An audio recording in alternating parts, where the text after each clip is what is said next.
que diz o seguinte, foi publicado na Folha de São Paulo, no dia 19 de junho. Foi publicado recentemente, nos Estados Unidos, um trabalho técnico patrocinado pela União Nacional dos Agricultores chamado Fazendas Aqui, Florestas Lá, mostrando as vantagens que os produtores rurais daquele país poderiam obter se houvesse a redução ou eliminação do desmatamento nos países tropicais como o Brasil. O estudo elaborado pela David Gardner e Associates mostra que a Indonésia é o terceiro maior emissor de gases de efeito estufa e o Brasil é o quarto, ambos por causa do desmatamento. Isso depois da China e dos Estados Unidos, esses por outras razões. O propósito central do estudo é mostrar que o pagamento pela preservação da floresta tropical, deixando-as em pé, representaria um grande benefício para os agropecuaristas americanos e quantifica essas vantagens. Se fosse possível reduzir o desmatamento tropical em 50% até 2020 e eliminá-lo completamente em 2030, o rendimento adicional para os produtores rurais dos Estados Unidos poderia chegar a 270 bilhões de dólares.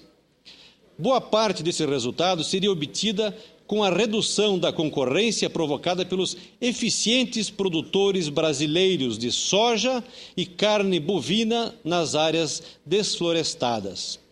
O aumento da renda dos americanos também viria com a economia fertilizantes e de energia pela menor competência. O estudo mostra ainda o potencial do impacto anual para o cenário de redução do desmatamento de 50% a 100%.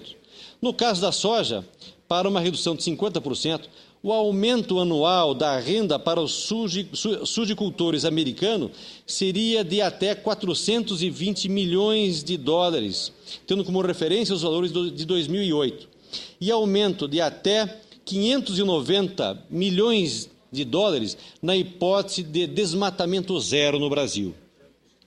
Para as carnes, os valores poderiam chegar a 1 bilhão e 900 milhões de dólares com 50% de desmatamento e a 2 bilhões e 300 milhões de dólares com redução de 100% do desmatamento brasileiro.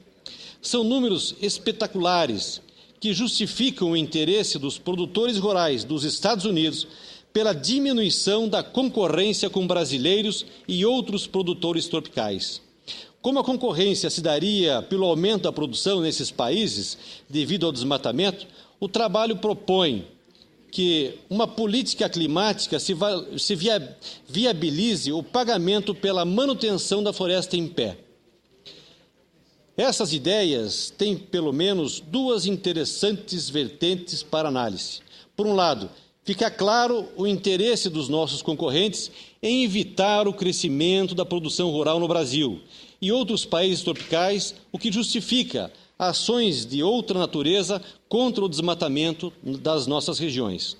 Por outro lado, é muito bem-vinda a tese de remuneração pela floresta em pé, que também defendemos no Brasil. É curioso o medo que os agricultores americanos têm de concorrer conosco, os leva a propor apagamento de floresta preservada. E isso faz muito sentido.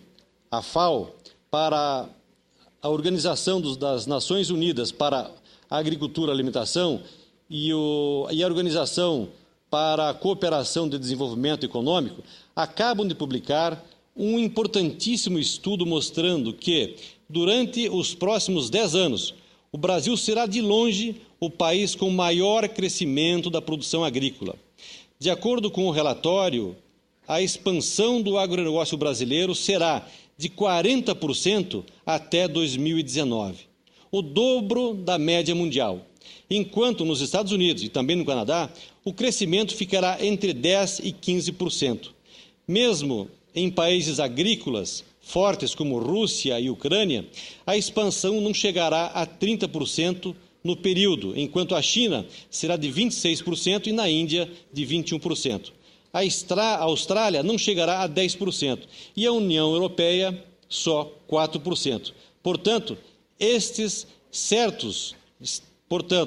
estão certos os americanos em colocar barbas de molho e querer com que a nossa floresta e que o Brasil não continue a produzir, senhor presidente. Essa realmente é uma briga grande que nós temos que